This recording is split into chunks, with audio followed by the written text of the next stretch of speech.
established itself as the phenomenon it is today. Everything is now online. From paying your bills to reading the news or even making new friends, it's now all online. Society as we know it is now part and parcel with what was once just a craze. Today the internet is central to the way we live, the way we interact, how we do business, how we base our opinions, and even how we wish to be perceived. What's more, with the advent of smartphones, 4G and super-fast broadband, this is all done effortlessly, all at the tip of our fingers. The question is, have we understood what this means for us as followers of the Ahlul Bayt? While the potential and opportunities seem endless, are we truly aware of the possible dangers and pitfalls that may lie ahead? Can we genuinely be sure of our personal and spiritual safety and the safety of our loved ones on the World Wide Web? Are we aware of our responsibilities and the boundaries of the Sharia on the internet? Are we oblivious and simply believe that God is not online?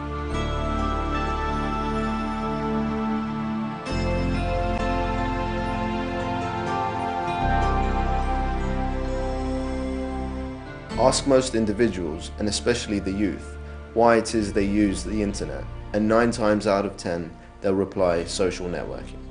In fact, in a recent study carried out by the University of Alabama, 75% of homeless youth actively use social networking sites.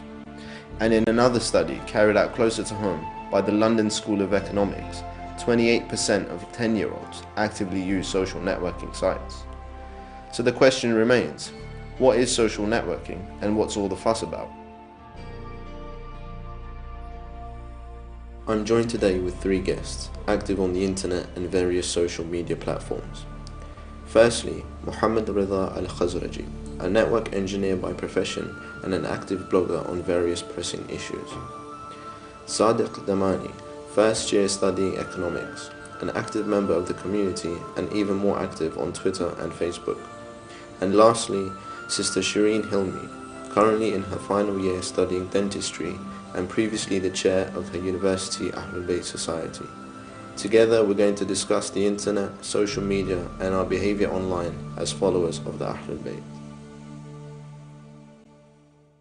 So first of all, if we look at in the beginning of what can be classed as social media is the days of MSN Messenger, for example.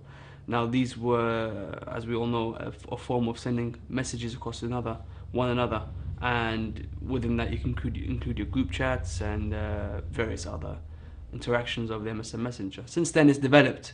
Now we have Twitter, we have Facebook, we have Instagram, various websites working together to, in a sense, provide this fix for us, this fix that we need, the need to feel connected. So when it comes to the question of whether or not these websites are beneficial, there are obviously pros and cons that one needs to weigh up. And of course, if we look at the pros, then they are extremely beneficial in the sense that it connects people together. And that's, the whole reason why we as humans have been created, was to connect to one another. And we'll see that families often benefit a lot from these websites in the sense that they can speak to one another from different areas. If we look at sites such as Twitter and Facebook, in the beginning, one may enjoy joining these sites as a means of interacting with one another and keeping up. So for example, upon a personal experience, I joined Twitter to keep up with the latest news. We find a lot of the youth groups, be they Ahlul Bayt societies at universities or even the general youth groups from local communities, they struggle for advertising. And one great way that they can advertise and they know their target audience is there is via the use of Facebook and Twitter. So within seconds, they're able to send out a message to everyone and they will receive it on their phone. Everyone's aware of an event going on. So this kind of use of it, in my opinion, is absolutely fantastic. And I think it is now, when people discuss advertising, it's always now a separate type of advertising and one of the most prominent ones as well. In university, I was president of Ahlul Bayt Society. Facebook was an amazing tool for me. We tried to make a website which flopped massively. Facebook advertising was the best thing we had. It was free, it was convenient, it took 10 minutes to make the page. Everyone saw it every day, it was perfect. While there are clearly various benefits to social networking sites, there remains a number of issues that need to be addressed. Issues in relation to our general safety and well-being while on these sites, and not just issues that affect us as followers of the Ahlul Bayt. New forms of digital technology and the progression of social networking sites such as Facebook have meant that people are connected in a way like never before. This has increasingly put people at risk, risks such as bullying, fraud, theft, stalking, and even abduction. Likewise, in a recent survey carried out by the Pew Research Center and the Journal of Adolescent Health, 41% of teens using social networking sites have experienced at least one negative outcome as a result of using these websites. And 88% of teens have seen someone be mean or cruel to another person on these websites. Or 1 in 4 users have unwittingly left themselves open to crime by revealing personal details. And more worryingly, 33% of all internet-initiated sex crimes have involved social networking sites.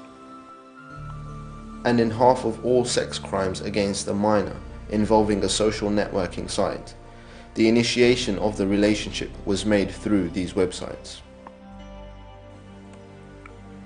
Each of these statistics portray a whole host of concerns. Users of social media, as well as parents and guardians of those who use these sites, should be fully aware of the potential pitfalls and concerns. If you have any concerns or if you want any more information, contact me on murtada.ja'far@ahlulbayt.tv. What's more, before the end of the show, we shall have some brief tips and reminders to keep us as safe as possible when on the internet. While we can't stress these issues enough, as followers of the Ahlul Bayt, the internet and social networking provides a whole host of concerns, particularly when it comes to the youth of our communities, especially issues in relation to our hijab. Talking with the opposite gender generally does have its qualms and problems. In the current day society, you can't really get away from it when you're at university, school, or even college, or even in the workplace. It's something that you have to do day to day to get work done, especially if you're partnered with them or in a group together. There is this question about, on the social platform, on the internet, you don't actually see the other person. You don't actually touch the other person. You may see only their pictures, perhaps video conversations, but physically you're not in the same place and you're not in the same arena. So what's the grey area there? What's the line there? And that's a question that's been debated over the years. Interacting on Facebook, we should interact in exactly the same way we should interact with each other in the real world, essentially. If I rather will interact with a girl, let's just say Zainab, and on a casual level, on Twitter for example, that casual level, casual interaction may lead to something else. And as we know, Islam is a religion of prevention. We faced many issues when we were running these forums. From the issue of whether private messaging, is that something that should be allowed, something that should be disallowed, and you know, all the rumors that go on of what happens behind the scenes on social websites, on the private messaging, and the forums themselves. Are they beneficial? Many individuals come forward and say, are these forums beneficial? Are they actually benefiting the youth? When it comes into the realms of socializing, there should be barriers, and I think the social networking sites do almost allow it to happen a bit too much, although there are still barriers put in place with, you know, certain people constantly being able to see your conversation come up and they'll happily come in and kind of stop it or let you know, etc.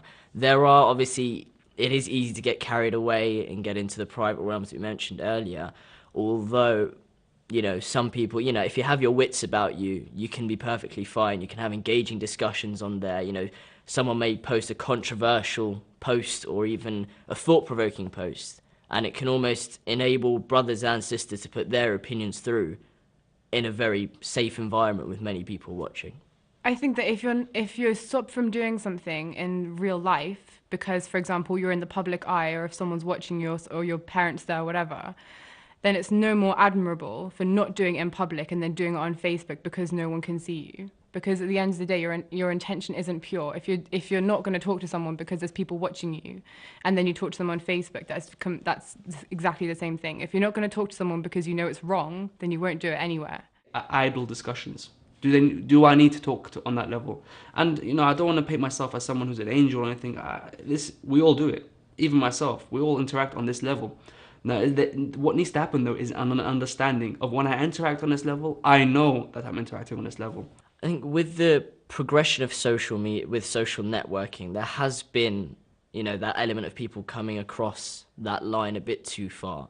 And I think that always happens when something isn't patrolled, if you like, well enough. Recently, on Twitter, one of the social media platforms, there was something called the Twitter hijab that a lot of people started tweeting about. A lot of the scholars were saying, you know, Twitter's a great thing, keep using it, you know, it's a great thing to show everyone, you know, we managed to get many of the 40 Ma'sumin, their names trending, so when people log on, it will come on the top of their list, Imam Ali, and then they can click on it, find out what's going on. However, the scholars did say, when used for other purposes, make sure you are obeying this Twitter hijab. You know, it sounds stupid, but it is something that needs to be addressed, and it is something that was addressed. However, it could be done a bit more about. Yeah, it definitely provides that platform and that kind of arena to do that. But then I think that means that we just have to be a little bit more aware of what we're doing. I think with social networking, like you said, you can log on and instantly, that's it, you're in a community essentially, and it's so quick, and you can do things so easily without even thinking about them. And for example, say before we had Facebook, if you wanted to meet someone, you'd have to make an effort, go out to meet them. You'd have kind of at least a day just to think about what you're going to do. Whereas on Facebook, you can log in within 1 minute. That's it, you're talking to someone. And I think now it just provides that kind of instantaneous communication that people aren't even reflecting on anymore. So easy to kind of see a comment come up from a sister or a brother, vice versa, and you can just jump on it, reply, and get an immediate reply from it. However, you know, it depends how you've kind of phrased that reply. Sometimes you may put a joke in there, which some people may say, you know, what's the need for the joke? Stuff like that. I guess in essence, it comes down to your personal feeling about it, but equally ensuring that you aren't overstepping the Sharia boundaries, if you like. Now the question comes, where do we find the morality for these barriers? And sometimes you may find it from your cultural values. We have to admit sometimes our culture can be too conservative on us. And on other aspects, our culture can be too open on us. Whereas religion has set the barrier in it. And as we said, there needs to be aim and purpose behind the discussions that you have. If there is no aim, if you're just casually discussing, then you need to question yourself. What is my purpose? Everything has a purpose. What is the purpose between me talking to Zainab? Do I want something from that? Yes or no? Following on from the interaction between genders on the social media platforms, there comes the issue of photos and personal profile pictures. With social media, everyone has their own profile. And on their profile, you know, they tend to upload a picture of themselves, of them and their friends, and so on. The issue of hijab when it comes to profile pictures, if you like, some people will say, if you're putting up that profile picture because you know you look good in it and that will attract the views from other people, then surely you're crossing that boundary of the hijab. If I put a picture up of myself, how I look on a day-to-day basis, I don't think there's anything wrong with that, because that's what I look like. If I put a picture up of some clothes that I would wear or makeup or whatever that I wouldn't usually wear in a mixed environment, then yeah, I think that does cross social hijab. And I think the same thing goes on when you start to post pictures online. You know, you may have the complete, purest intention of saying, I'm just uploading this because, I was at a football match and I really like the stadium. I wanted a picture with the stadium. But then people will say, oh, but you look really good in that picture. And you're like, I haven't uploaded it for that reason. So then people start to get the wrong interpretation. I think it comes down to your intention initially. If you're deliberately putting out that picture because you want that attention from the opposite gender, then I think you do need to kind of reconsider what's going on. Females tend to upload pictures that some may consider seductive, some may consider that as inappropriate. That again is a matter of subjective views. But generally, on a general level, we find that these pictures tend to be the pictures that best represent them. It's the same with guys. We sometimes upload pictures that best represent us. I'm not going to come forward and upload a picture with my beard just coming all over the place and or me not looking good, I'm wearing rags. I'm going to upload the best picture of me because I want people to have the best opinion of me. And as humans, we want people to judge us in the best way we think we look, feel, or act. And therefore, males will come forward and post pictures of them looking good, pouting, even males pout, and females likewise will do the same. Yeah. From kind of past experience when I was younger, you put a photo up and you look really good in it, and then loads of people like it and say, oh, you look really good. It's really, really satisfying. And we're all human. We love to hear that you look amazing and blah, blah, blah. It's really easy to fall into the trap of putting up a photo and then seeing how many likes you get and seeing, kind of basically hearing about how beautiful you are. So, yeah, I think it does encourage that. Now, if they have non-mahram brothers or sisters, whatever, on their profile that that can easily access that picture that's been uploaded, then I think they do need to look twice about whether they should upload that picture. Is it going to provoke those thoughts? Is it going to provoke those feelings? And if it does, and if you know it will, then maybe you do need to reconsider why you're kind of uploading this picture. Hijab, in terms of hijab for a girl, it's not about covering your beauty. That is the most superficial part of hijab. It is that you cover your beauty, but it doesn't mean that girls look ugly wearing hijab. That's not the point of it. It's so much deeper than that. And if it's a photo of myself, how I look on a day-to-day basis, and I happen to think I look okay in that photo, I don't think it's wrong to put it up because that's how I look. And because I wear hijab, it doesn't mean I can't look beautiful. It means that I'm wearing hijab for a much deeper reason than that. And I'm wearing hijab, which is my responsibility. But on the other side, that people looking at me also have a responsibility, because it's a two-way street. And girls wearing hijab doesn't mean that that's it, that's all the temptation gone, because at the end of the day, men looking at them shouldn't look at them that way. We can't lock ourselves away because people might look at us.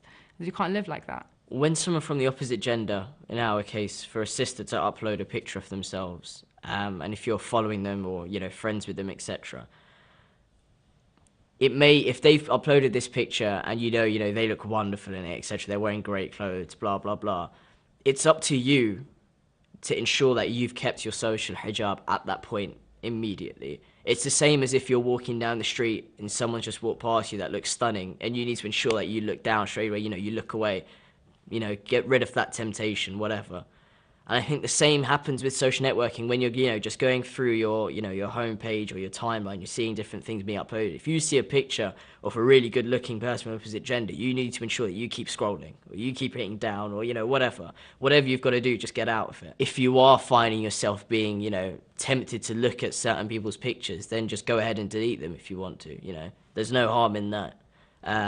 Equally, a lot of people tend to limit their profile, so only certain people can see their picture. You can do it by gender, or, whatever. And, maybe that's another way forward to kind of ensure that you may upload a picture and to ensure that no haram comes as a result of it. While there are clearly various benefits to the social networking sites, be it keeping in touch with loved ones, accessing up-to-date information, or even engaging in debates and discussions, there seems to be a fine line where we can easily fall into situations where we aren't in complete control. What can start as something quite innocent can quite quickly turn into a situation where our hijab is compromised. As was mentioned, we need to keep our wits about us. We need to make sure we are aware of our intentions and need to maintain our fundamental principles as followers of the Ahlul Bayt. As we know, the internet serves as an unlimited portal to the most up-to-date content and information. From the news to shopping to films and entertainment, it's all available at the click of a button. The fear then is whether the internet has made inappropriate material or material deemed haram by the Sharia more easily accessible to the youth of our community. The first and potentially most dangerous is the easy access to illicit X-rated content. Content not only inappropriate for children, but content that goes way beyond the Sharia. The freedom of the internet means such material is available without much effort whatsoever. The introduction of the internet, has been used for great reasons across the world. However, it has encouraged that ease, or not encouraged, but it has made it easier for people to access any type of material within seconds, be it a fact about, a sports star, be it a fact about whatever, if it's research that you're doing, whatever, you can get that response immediately. Equally, it's that easy to kind of access material that you really shouldn't be going after. When someone is by themselves, there's always going to be an element of shaitan speaking to us. And I think we can all relate to this, myself and everyone watching can relate, that when you're alone, there is a different aspect. It's the progression of the internet in terms of the technologies behind the internet that serve the web pages. We now find that HTML5, for example, is in the forefront, and Flash as well, to a certain extent, has made the access to video content very easy. With that, there does come the notion of illicit websites now using and exploiting these technologies and making it very easy for us to access them. With the internet being available from so many different mediums, be it from so many different media, be it your phone, be it from, you know, your PS3, be it from your computer, obviously. You have so many different methods where within seconds you can fall into that depth of sin. We may find ourselves accessing these websites. And the question is, we need to ask ourselves, why are we accessing these websites? There must be something there must be a void in our lives that leads us to accessing these websites. And if we look at statistics, we find that the majority of the internet is a pornographic websites. If you have that one slight thought, then you can get it within seconds. And I think the internet has indeed provoked that because of that feeling where no one is around you. You can get into places where no one is around you, you can easily access it, and you can delete any kind of history that, you know, you've ever done it. We need to understand, you know, these websites and the effect on ourselves. And there is research out there that's talked about the effect of visiting these illicit websites and the effect it has on the human mind. And we need to be careful and understand that when you're alone, these dangers do exist. That's why if in a family environment you have children, do not give them laptops and let them sit by themselves because you're encouraging this. If someone is addicted to these websites, they need to reevaluate themselves and ask themselves, hey, why am I addicted to this website? Is there a reason why I'm addicted to the website? Could I change something in my life that perhaps will lead me away from these websites? Again, to what level do I know myself? To what level do I know my religion? To what level do I know God, Allah? And all these aspects come into play and lead someone to fully understand what they're doing. Following on, the internet has also allowed easy access to all forms of music, from the mainstream pop and R&B to the more niche and underground genres. All it takes is a click of a button, and whichever type of music you wish to listen to, it's available instantly. So following on from the notion of illicit websites and video materials, there comes the issue of music. And as we know, music in Islam is generally seen to be prohibited. With the introduction of different forms of the internet and so on, it's so easy to get your music wherever you want it from. It could be from you actively looking for it on a music website. It could be you on YouTube and you've just come across it in a related video when you actually started from, you know, a Lotmiyat video or whatever. It may just pop up on the side. It's the type of music we listen to. Music is a vast field. If one is listening to classical music, in my personal opinion, and in opinions of the Maraja, then there's nothing wrong with that. But it's what type of music we're listening to. If we listen to these pop culture music and we listen to if we take their words and the lyrics, there are times where I've analysed the lyrics of some of these tracks that come out, and you see there's no morality in them. There's no sense of achievement in life. What is it talking about? And all these music videos, they tend to talk about relationships, about love. But what kind of love and what kind of relationships? These are the themes that it talks about. There's nothing deeper than that. You just see, you go from something completely halal, you find something that's just that step out, you find another thing that's just a step out, and the next thing you know, you're listening to mainstream music. Over the years, it's developed. Even when it comes to our own Latmiyat and our own Anashid, we've seen that over the years. If you look 5 years ago or 10 years ago, and you compare it to the tracks you see now, you see that they've changed. 10 years ago, you'll see it's very subtle sort of music in it. Now it's more fiery, it's more lively, especially the Nasheed. And even the Latmiyat in more recent times, they've become more beaty. I don't know if that's even a word. And so we have to question ourselves what effect it has on us. It goes without saying, the internet can be a scary place. Content that required a lot of effort to access is now available at the click of a button. Not only is this content against the Sharia, music and such illicit content becomes highly addictive and is harmful psychologically. Moreover, the research out there is so extensive. Various studies show that illicit content and pornography has a direct correlation to an unbalanced upbringing, right the way to crimes of rape and sexual abuse. So much so, last year lawmakers in the UK tried to pass a bill banning such content from the internet altogether. Having highlighted some of the issues and potential pitfalls the youth of our community face on a day-to-day basis on the internet, the question then arises as to why many seem to forget their religious boundaries when on the internet. Are people simply unaware of the Sharia and its boundaries? No, I think that we all know what's halal and haram. I think there is a lack of restraint and a lack of awareness of fundamental principles of why things are halal and haram in terms of kind of maintaining what's halal and haram and knowing it. We all know it, but I think there's a problem with not knowing why things are halal and haram. If you know why things are that way, then you understand them a lot better, and you're less inclined or more inclined to do certain things. I think we need to tackle the deeper fundamental principles of why we're Muslim and our relationship with God, as opposed to how we interact with each other. So if it doesn't come down to the general ignorance of what is halal and haram, why is it we find ourselves so attached and dependent to social networking websites, or websites we know we shouldn't be accessing altogether? I find one of the main reasons why people end up spend so much time on the internet, be it on social media, watching films, whatever, in my opinion, is quite predominantly down to pure boredom. And our communities as a whole do fail massively on this part. And as a result, you just sit there in your room and you're like, okay, well, what else can I do?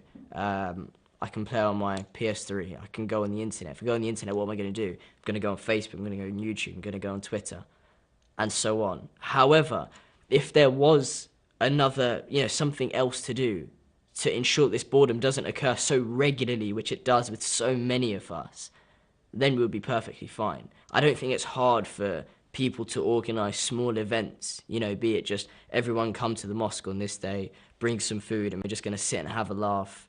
There's no problem in that. People would be more encouraged to do that than to be told, don't worry, on a Friday night you have another lecture to look forward to, despite you've been lectured throughout the week. And I think it's as a result of this that a lot of the youth and even adults just get simply bored out of their minds because they have no alternative. Because most of the alternatives that are supplied within the outside community are all haram, pretty much full stop. Sometimes we find that we need companionship.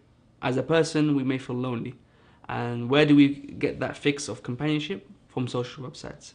It's down to always needing to have someone to talk to all the time. And when you're talking to someone for hours on end, you have a limited number of things to talk to that person about. So you end up sharing things, sharing music, sharing whatever. And I think that it's not so much boredom, but a continuous need to not be alone. Because like I said before about Facebook being so instantaneous, you immediately go online, that's it, you've got about 14 people to talk to who are online, you can always talk to them. And people need to understand that they themselves may feel quite lonely, and they're only using these websites as a substitute. Go out with friends, go out with your local friends, see them, physically interact with them. Sometimes there's this danger where we become an online person and we kind of lose our identity. It's good to talk sometimes. It's good to physically see someone for chai, for a dessert. It's good, and let's do that some more often. Yeah, seeing people in real life, that would help, I think. I think interacting with a screen, BBM, WhatsApp, all these things I think are really, really awful things. I hate my phone. I hate people talking to me on it. I'd much rather meet up with people in real life. And however much we talk about intention, we're all human, and most of the time we don't do things because we know people are watching us. And if you are meeting up with people in the real world, you're more likely to not do things that are haram. So I think if you're bored, it would be better to meet up with someone in real life or pick up a book. I'd love books. Likewise, a study published in the Journal of Broadcasting and Electronic Media and then reported on by the Huffington Post found that the main reason why people use social networking sites was simply to cure boredom, as opposed to connecting with other individuals or gathering information.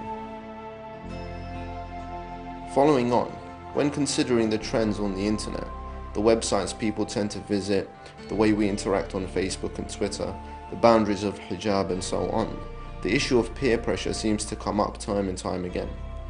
Likewise, a report was published in the Times of India late last year, where researchers have proven that we are just as likely to be affected by our peers online as we are in a normal day-to-day basis. There is an element that peer pressure almost plays a part in everyone's life. It can be on the internet, it can be, when you're just speaking to someone generally. Peer pressure is a big, big thing.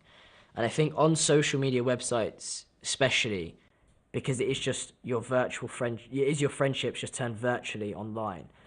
There is that element that every single action you do will be judged by every single person that sees it, which could be hundreds, could be thousands, could be millions, depending.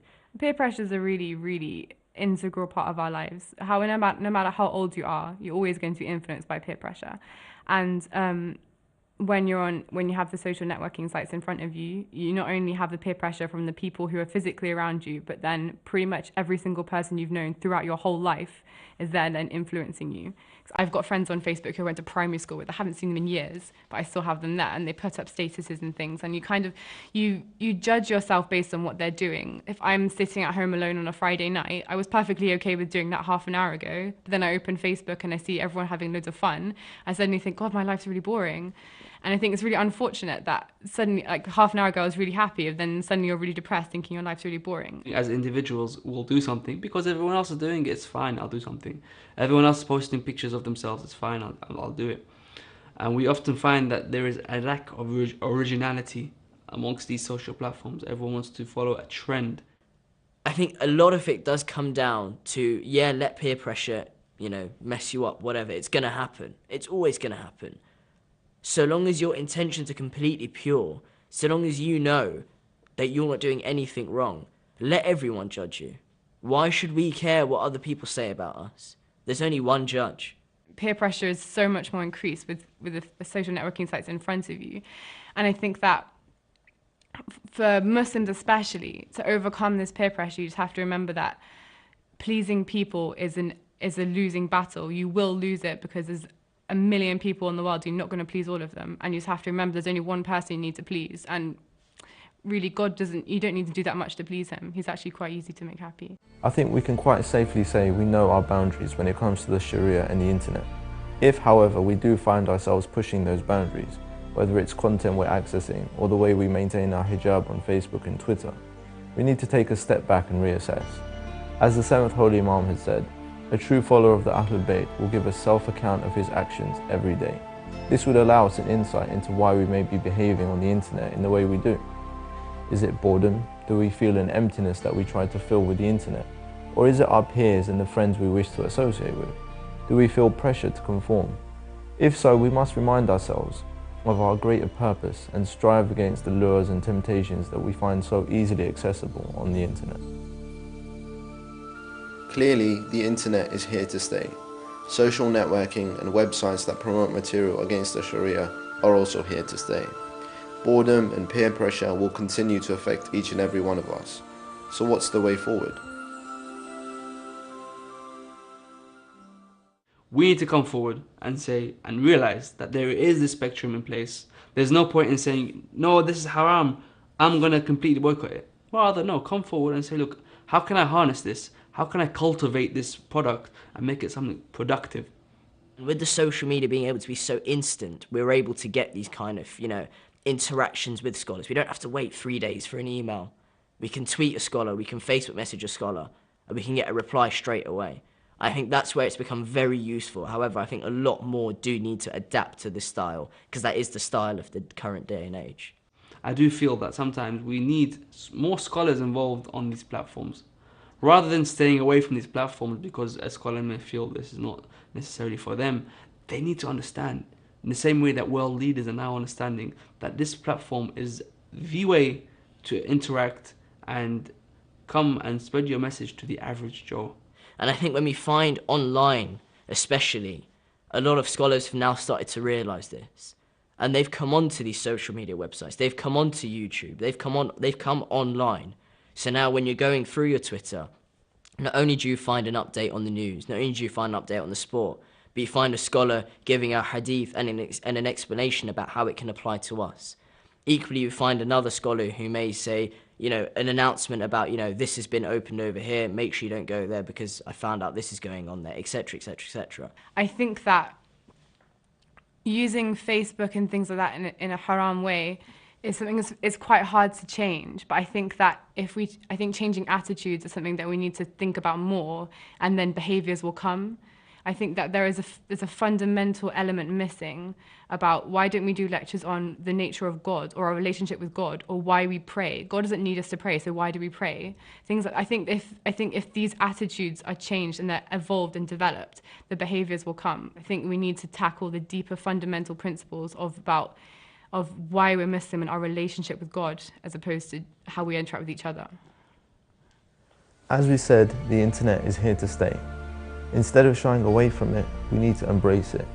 If we wish to understand it and understand the environment our youth are growing up in, we need to be up to speed. The internet is like a foreign language.